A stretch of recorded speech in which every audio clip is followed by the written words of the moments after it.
YouTube ஸ்டுடியோவில் வந்து ஒரு நோட்டிஃபிகேஷன் வந்திருக்கும். அதாவது தேர்ட் பார்ட்டிஸ் கம்பெனி, அதாவது கிரியேட்டருடைய கண்டென்ட்டை வந்து ஏஐ மாடலுக்கு ட்ரெயின் பண்ண கொடுக்க போகிறதா ஒரு நோட்டிஃபிகேஷன் வந்திருக்கும். அதை பற்றி தான் இந்த வீடியோவில் நம்ம பார்க்க போகிறோம். இது யார் யாருக்கு வந்திருக்கு, இதை நம்ம எப்படி அப்ளை பண்ணுறது, எப்படி மேனேஜ் பண்ணுறதுன்றது தான் பார்க்க போகிறோம். இது எப்படி யூஸ் பண்ண போகிறாங்கன்னா, யூடியூப் வழியாக தான் யூஸ் பண்ண போகிறாங்க. யூடியூப் டேட்டா ஏபிஐ மூலயமா ஏஐக்கு வந்து யூஸ் பண்ண போகிறாங்க. ஏபிஐ தெரிஞ்சுக்குவோம். ஏபிஐனா அப்ளிகேஷன் ப்ரோக்ராமிங் இன்டர்ஃபேஸ். இந்த ஏபிஐ மூலயமா நம்ம என்னென்ன ஆப்ரேஷன்ஸ் அண்ட் ஆப்ஷன்ஸ் யூஸ் பண்ணலான்றதை தெரிஞ்சுக்கலாம். ஏபிஐ மூலிமா மற்ற கிரியேட்டர்ஸ் சேனலில் இருக்கிறத ரீட் பண்ண முடியும். அவங்க பெர்மிஷன் கொடுத்தா மட்டும் ரீட் பண்ண முடியும். நம்ம டேட்டாவை ரிட்ரைவ் பண்ணிக்கலாம். சப்ஸ்கிரைபர்ஸ் எவ்வளோ இருக்காங்க, யூடியூப் சேனலோட இன்ஃபர்மேஷனை வந்து நம்ம கேதர் பண்ணிக்கலாம் கிரியேட்டர்ஸோடத. யூடியூப் கமெண்ட்ஸ் எல்லாம் நம்ம எப்படி பார்ப்போமோ அதை வந்து பப்ளிக்காக நம்ம ஏபிஐ மூலிமா கோடிங்காக யூஸ் பண்ண முடியும்.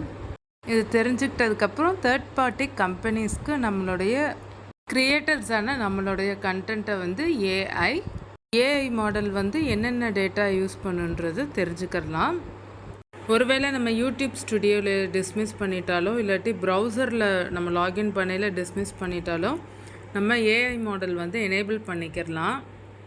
தேர்ட் பார்ட்டி கம்பெனிஸ்க்கு ஏஐ மாடல் ட்ரைனிங்க்கு வந்து நம்ம டிஸ்மிஸ் பண்ணிட்டா இந்த மெத்தட் யூஸ் பண்ணி நம்ம எனேபிள் பண்ணிக்கலாம். ப்ரௌசர் ஓப்பன் பண்ணிக்கோங்க. அதில் studio.youtube.com லாகின் பண்ணுங்கள்.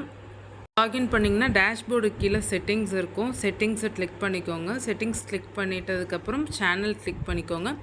சேனலில் அட்வான்ஸ்டு செட்டிங்ஸ்ன்னு இருக்கும், அதை கிளிக் பண்ணிக்கோங்க. கிளிக் பண்ணிங்கன்னா உங்களுக்கு தேர்ட் பார்ட்டி ட்ரைனிங் ஷோ ஆகும். ஒரு சில க்ரியேட்டர்ஸ்க்கு லேட்டாக கூட வரலாம். நீங்கள் தேர்ட் பார்ட்டி ட்ரைனிங் வந்து செலக்ட் பண்ணிக்கோங்க. அதில் வந்து செலக்டட் தேர்ட் பார்ட்டி கம்பெனிஸ் ஒன்லின்னு சொல்லிவிட்டு உங்களுக்கு வந்து ஒன்று ஷோ ஆகும். அதில் வந்து செலக்ட் பண்ணுற கம்பெனியை நீங்கள் பண்ணிக்கிடலாம். இல்லை எல்லா தேர்ட் பார்ட்டி கம்பெனிஸ்க்கும் நம்ம கொடுக்கணுன்னா ஆல் தேர்ட் பார்ட்டி கம்பெனிஸுன்றதையும் கிளிக் பண்ணிக்கலாம். நான் இப்போ வந்து செலக்டட் தேர்ட் பார்ட்டி கம்பெனிஸ்ன்னு கிளிக் பண்ணால் என்ன ஷோ ஆகுதுன்னு பார்க்கலாம். நம்ம ரெகுலராக யூஸ் பண்ணுற ChatGPT, ஜெமினி இந்த மாதிரி கம்பெனிஸ் தான் வந்து இருக்குது. ஆனால் அமேசான், ஆப்பிள் இந்த கம்பெனிஸும் அடாப்லாம் இருக்குது பாருங்கள். தேர்ட் பார்ட்டி கம்பெனிஸில் ஓப்பன் ஏஐலாம் இருக்குது பாருங்கள். நீங்கள் செலக்ட் பண்ணுறத பண்ணிக்கலாம். அப்படி இல்லாட்டி ஆல் கூட நீங்கள் செலக்ட் பண்ணிக்கலாம். செலக்டட் கம்பெனிஸும் நம்ம செலக்ட் பண்ணிக்கலாம். இல்லாட்டி இதில் லிஸ்ட் ஆகிற எல்லா கம்பெனிஸும் நம்ம செலக்ட் பண்ணணுன்னா ஆல் தேர்ட் பார்ட்டி கம்பெனிஸுன்றதை செலக்ட் பண்ணிக்கலாம். நாங்கள் வந்து ஆல் தேர்ட் பார்ட்டி கம்பெனிஸ் தான் வந்து செலக்ட் பண்ணியிருக்கோம் டேட்டா வந்து இது பண்ணுறதுக்காக. எங்கள் சேனலுக்கு ஆல் கம்பெனிஸ் செலக்ட் பண்ணி நாங்கள் அப்ளை பண்ணிட்டோம். உங்களுக்கு இதில் இன்ட்ரெஸ்ட் இல்லைன்னா உங்களுக்கு வந்த மெசேஜை வந்து நீங்கள் டிஸ்மிஸ் பண்ணிடலாம். எந்த ஒரு ப்ராப்ளமும் இல்லை. டிஃபால்ட்டாக இந்த ஆப்ஷன் வந்து டிசேபிளில் தான் இருக்கும். நமக்கு வேணும்னா எனேபிள் பண்ணிக்கலாம். யூடியூப் அக்கௌண்ட் வந்து நீங்கள் மெயில் வந்து மல்டிபிள் சேனல்ஸ் வச்சுருந்தீங்கன்னா, ஒரு மெயிலில் மல்டிபிள் சேனல்ஸ் பிராண்ட் அக்கௌண்ட் வச்சுருந்தீங்கன்னா நீங்கள் ஒவ்வொரு சேனல்ஸ்க்கும் போய் இதை எனேபிள் பண்ணணும். பிராண்ட் அக்கௌண்ட்டில் வந்து நீங்கள் செலக்ட் பண்ணி எத்தனை பிராண்ட் அக்கௌண்ட் வச்சுருக்கீங்களோ அதுக்கு நீங்கள் எனேபிள் பண்ணணும்.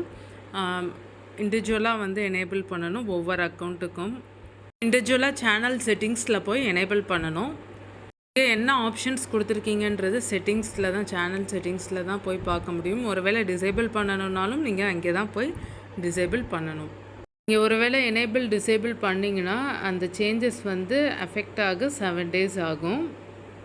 கிரியேட்டருடைய கண்டென்ட்ஸை third party companies AI model use பண்ணுறதுக்கு ஆப்ஷன்ஸ் எல்லாமே பார்த்துருக்கோம். எப்படி எனேபிள் பண்ணுறது, டிசேபிள் பண்ணுறதுன்னு சொல்லிட்டு கரெக்டாக பார்த்து நீங்கள் சூஸ் பண்ணிக்கோங்க.